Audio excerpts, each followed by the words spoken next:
It's a great pleasure to introduce our next speaker, Richard Horton, who's the Editor-in-Chief of The Lancet. Richard qualified in Physiology and Medicine from the University of Birmingham, and he joined The Lancet in 1990, and within 5 years he was Editor-in-Chief. His achievements are numerous, and I'll only list a few due to time constraints. He was the first president of the World Association of Medical Editors. In 2007, he was awarded the Edinburgh Medal for a contribution to understanding human health. He's a regular medical columnist for The Observer, the Times Literary Supplement. He's written a book on controversies in modern medicine called Second Opinion, and recently he was elected to the Institute of Medicine in the USA. He has a strong interest in global health, and he will speak to us today on women and children's health. As they say in Monty Python, and now for something completely different. I want to tell you a story that is full of tragedy, but also a story that's full of hope, and some clues as to what we can do to make hope a reality for literally hundreds of millions of women and children around the world today. This comes from a project of work that was started over a year ago, which I'm going to tell you about, called the Independent Expert Review Group on Information and Accountability for Women's and Children's Health. It's a mouthful, it sounds incredibly bureaucratic, but actually it's very exciting. And I'm going to try and convince you that it's exciting over the next 20 minutes or so. So, when UNICEF and WHO published the latest results on child survival just a few weeks ago, for the very first time in human history, the total number of under 5 child deaths fell below 7 million. It was 6.9 million in 2011. And that was an incredible success story. In fact, it was such a success story that it was reported, and here's one headline in a UK newspaper, The Independent, that aid works. This was the very best evidence that we now had in our hands to show that these billions of dollars that we invest in international aid actually brings benefits to human life. And when we're trying desperately hard to defend aid budgets, these findings came at the perfect moment. Tony Lake, the executive director of UNICEF, put it most eloquently of all, perhaps, where he said, the global decline in under 5 mortality is a significant success that is a testament to the work and dedication of governments, donors, agencies, and families. But you don't have to go very far to see that the story for children and for women is more complex than that. Go to a refugee camp in South Sudan and you will see entirely preventable child deaths.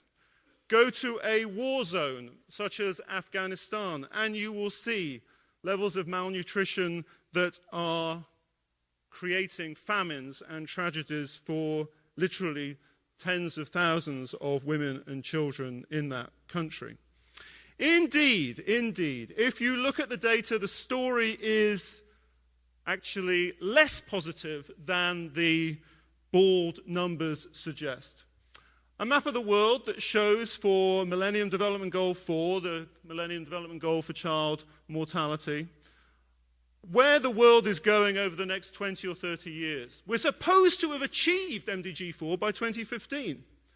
But actually, MDG 4 reductions in child mortality will, for the countries in red, not be achieved until 2040.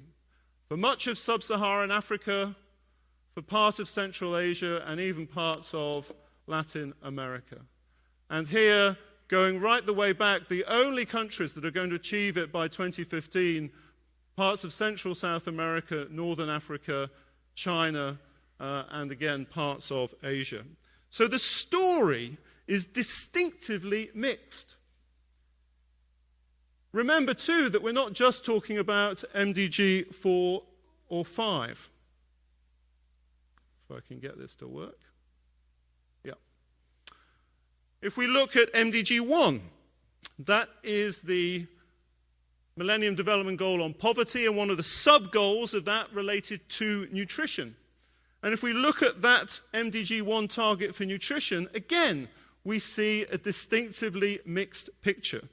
And what you're seeing, and the only area you need to concentrate on is the area in red here, that of the countries in the world that are threatened by malnutrition, fewer than 5% are going to reach their MDG 1 target by 2015. So one of the crucial determinants of women's and children's health, again, in a terrifyingly bad state. It's true that if we look at maternal mortality, we can see that the curve is going down. Here, looking at direct and indirect causes of obstetric deaths, this is good news.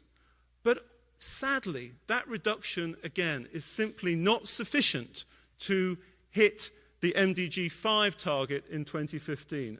One of the main factors for maternal mortality is this slow but persistent and devastating wave of HIV. And Laurie Garrett was absolutely right to say before lunch that this is an epidemic that has not gone away, that is continuing to reap havoc across many parts of the world, not just HIV disease itself, but the impacts it has on many other conditions and threats to global health. So the picture is distinctively mixed.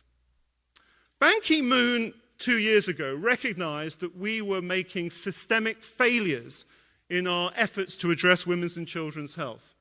And so in 2010, he launched something called a Global Strategy for Women's and Children's Health.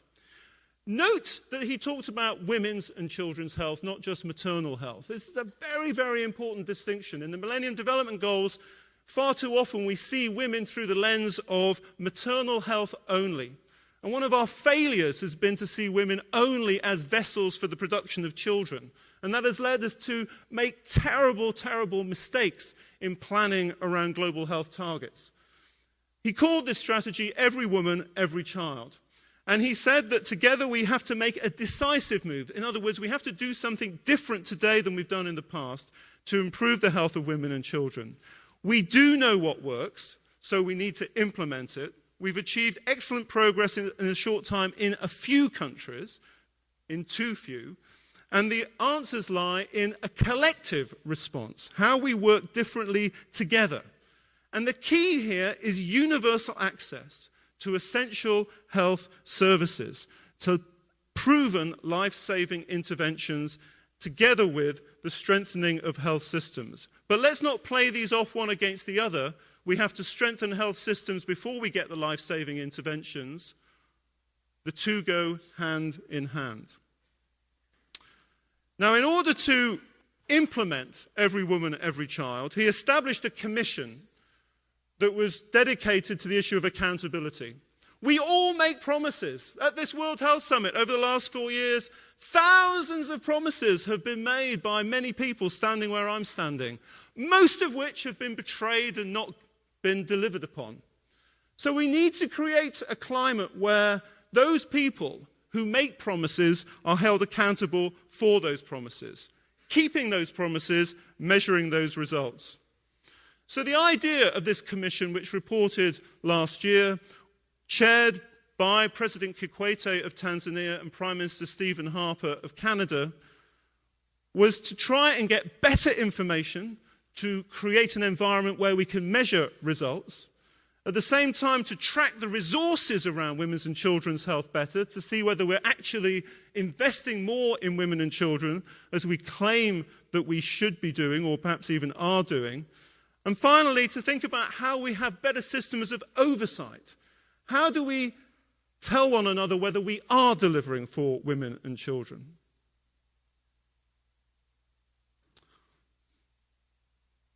I'll tell you in a minute.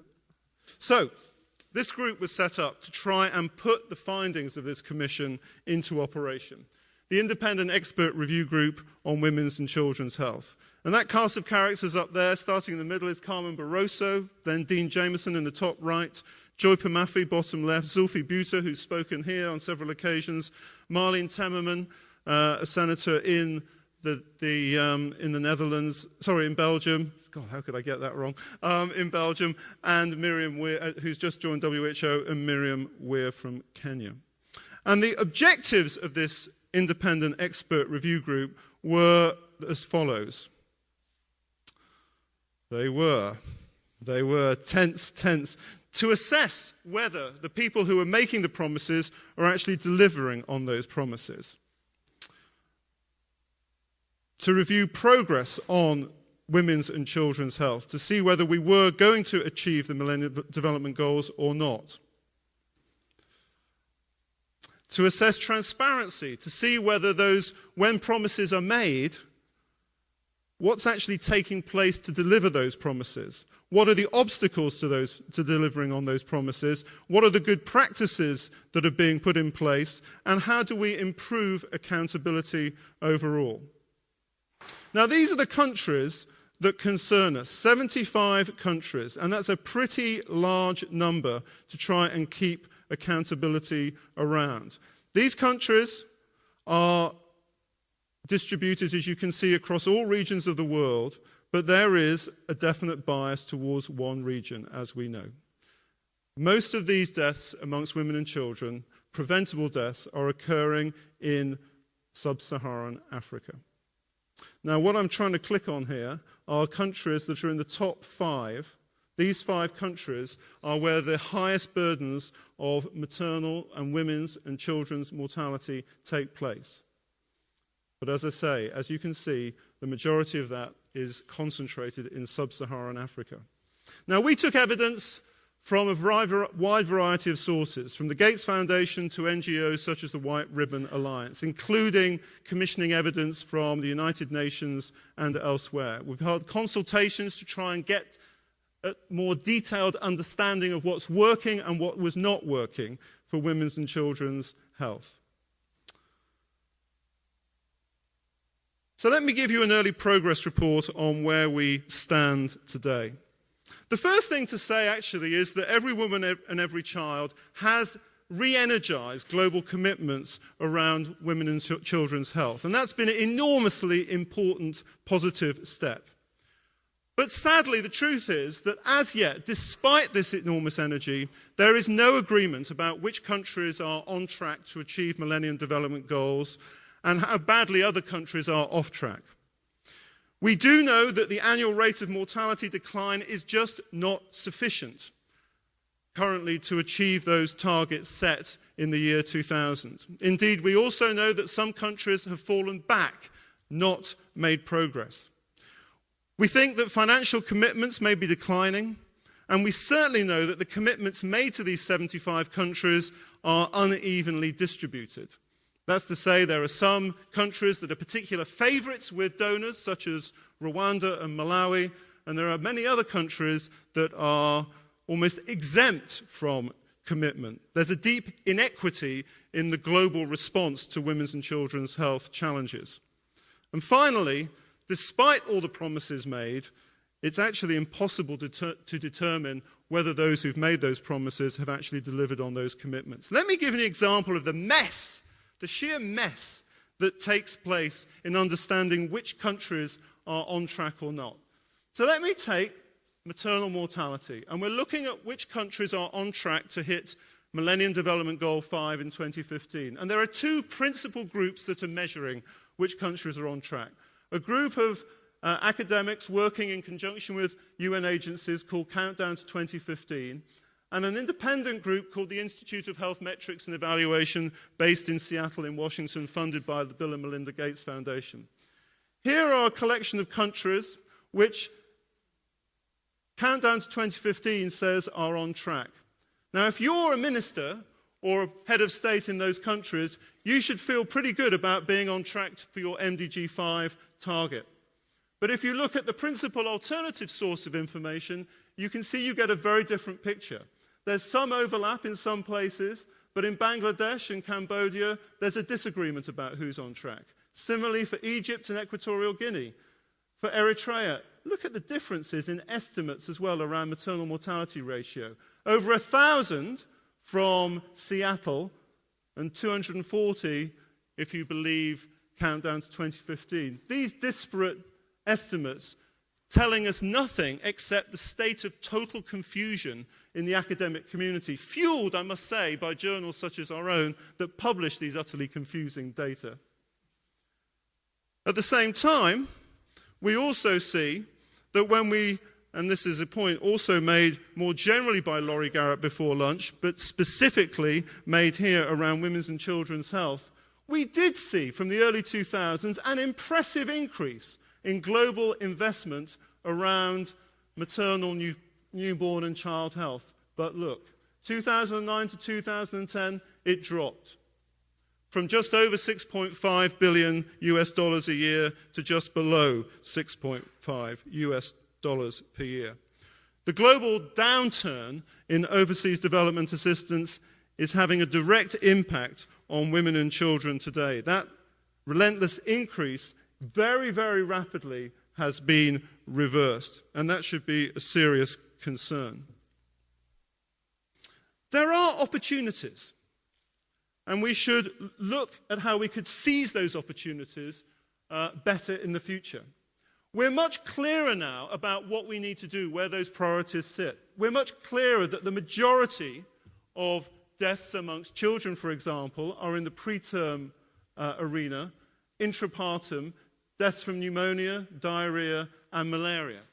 We're much clearer that the global community overall has failed to pay attention to adolescent girls as a crucial group. Adolescence, a crucial time where if we could get interventions right, get the culture around adolescence right, we could make a huge impact on not just maternal and women's health, but children's health too. It's much clearer that we need to have a greater global focus on sub-Saharan Africa. And we must stop thinking about these silos of just women's and children's health. How can we build bridges with the AIDS community? I can tell you, if you walk into UNAIDS today, they are desperate to make alliances with other parts of the global health arena. How can we make linkages with non-communicable diseases? In one study from sub-Saharan Africa reported earlier this year, looking at 27 countries from WHS data, obesity, maternal obesity, was more prevalent than maternal underweight and was on its own a decisive cause of early newborn mortality. So non-communicable diseases are not just an epidemic that is traversing middle-income countries. They are today, right now, having an impact in low-income countries. And universal health coverage, I want to come back to a little later. What about the recommendations, and there were specific recommendations that came out of the Commission on Information and Accountability. There were recommendations about how health indicators would be used to determine priorities in countries for women's and children's health. For the 75 countries that we were looking at, health indicators in most countries were not being used to determine priorities in those countries. There was a failure, systemic failure, to use the best available information to set priorities and deliver action. There was also a failure to create agreements between countries and donors so that there was alignment between donors and country interests. Donors doing what countries wanted, not just what donors wanted. And there was a failure in many of these 75 countries to have effective mechanisms for national oversight. And what I mean by that is involving civil society organizations, academic, professional organizations, with governments so that we could really track what progress was being made or not. There are a set of other recommendations in this commission about, for example, getting away from these crazy estimates that we are all publishing and actually measuring who's dying and where they're dying, vital registration systems, looking at how we can improve innovation around E and M health in particular, how we can track resources, how we can reach women and children better with our interventions, and how we can get transparency. All of these recommendations that should be delivered on in the next 3 years or so, again, it looks like we're going to fail. And when you look at the available resources to deliver on accountability, sadly again, it looks as if we are going to fail to meet the commitments we made just a year ago. There are some positives. The OECD Development Assistance Committee is now measuring and tracking, or will do very shortly, donor assistance for women's and children's health. So we will be able to say much more precisely whether the promises and commitments made by donors are being delivered in terms of hard cash going to countries. And there has been an effort to create this independent expert review group. And we're seeing organizations like Save the Children and even WHO itself trying to put accountability at the heart of how they do what they do, measuring their own successes and whether they have delivered on commitments or not. There are also some good news stories, and we shouldn't ignore those amongst this general picture of anxiety. Malawi has put in programs to advance newborn survival. Rwanda is prioritizing family planning. Brazil is tracking malnutrition and upholding women's right to health through legal decisions through human rights bodies. In Peru, there are efforts to engage citizens in national oversight work to promote the right to health. In Bangladesh, female education is driving improvements in child survival. Legal abortion program has been passed in Mexico City, and in Nigeria, efforts to scale up sexuality education across the country are delivering real benefits for women in a nation that is particularly vulnerable to many of these challenges. If we go to Niger, you can see striking progress. And this is what you can do where you have high-level political commitment. Over the course of the past decade, a dramatic fall in mortality amongst children under 5. Why? Why has this worked? Political commitment, universal access, removing user fees, and focusing on programs which are the determinants of maternal and child health, such as nutrition programs.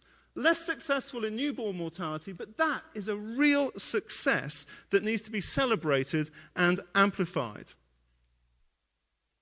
But the obstacles we do need to look at honestly with a very clear eye.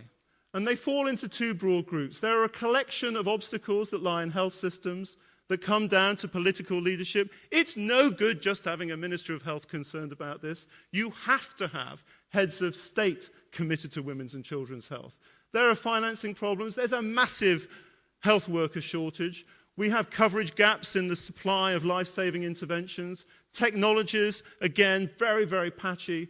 Very weak collaboration between sectors. And again, systems of monitoring that just simply can't cope. We need to look at the causes of the causes. We need to focus on adolescent girls. We need a greater attention to inequity. We need to address some of the taboos in global health. And abortion is perhaps the greatest taboo that we face today. The proportion of abortions in the world that are unsafe today is higher, 49%, than 15 years ago when it was 44%. That is an outrageous scar on the conscience of global health that we just don't talk about because we can't bear to talk about abortion. But it's affecting millions of women all over the world. We need to think about conflict and how that affects women's and children's health, and we need to be much stronger about our advocacy. We had a set of recommendations that we are now pursuing in the hope that we can try and galvanize greater global commitment. First of all, we have fragmentation, duplication, and inefficiency in the way we run our global systems around women's and children's health. We have to have a more coordinated way of governing women's and children's health today. We also have to think about how we spend our money. Simply throwing money at women's and children's health isn't going to work. And UNAIDS has come up with the model for how to do this. Bernard Schwartlander in UNAIDS has devised an investment framework which is all about very carefully judging what you're going to spend, what you're going to spend it on, and what the return on investment will be for that spend. We simply haven't done anything as sophisticated as that in women's and children's health. I cannot tell you today, if you gave me $1 million, what the return on investment would be for that $1 million. That is a hopelessly confused place to be. It's unacceptable.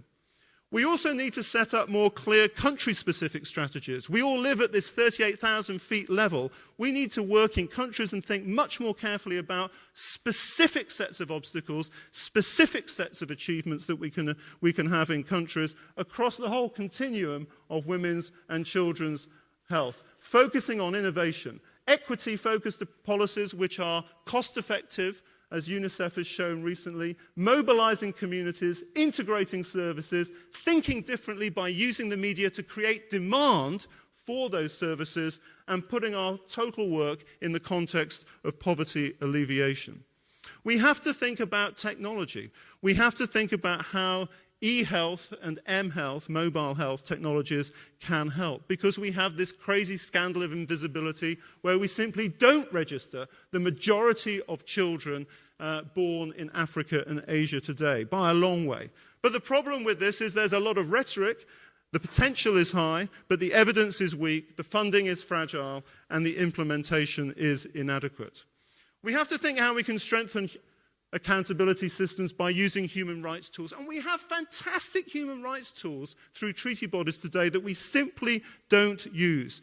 Treaty bodies across economic, social, cultural rights, discrimination against women, racial discrimination, rights of the child, and persons with disabilities. If we could use those treaty bodies more effectively, we could make enormous progress. We also need to evaluate what we're doing more. Evaluation is part of accountability. The scientific community has a crucial role to play. The problem is accountability is a dangerous word. This is what one person from WHO said to me, somebody who's going into the field trying to do work around women and children. Accountability makes people feel nervous, and we have to be careful about the engagement around accountability frameworks. And we also have to recognize where children are dying and what we're succeeding in. And I'm going to be finishing very soon. The reductions in child mortality are impressive, over 5 million over the past 2 decades. But look where most of those reductions have come. In just 3 countries, we have seen over half of the reduction in child mortality. And the truth is, that means there's a lot of countries where we're not seeing progress. Here are 13 countries where, far from having reductions in child mortality has gone up. Most of those countries in sub-Saharan Africa. We've seen increases in newborn mortality in 26 countries over the last 2 decades. In December, we're going to have the results of the Global Burden of Disease reported by Chris Murray and his colleagues at IHME. We now see universal health coverage as the Minister from Germany said yesterday, the single greatest priority in global health today. And we're also talking about the post-2015 development agenda. These 3 areas are going to be crucial coordinates in the way we think about women's and children's health in the future. But we have to recognize that the reason why we have failed so far is because we do not work together effectively in our global institutions. Our international institutions focus on single problems, UNICEF, children, UNFPA, reproductive health, and we do not look at the system-wide interactions.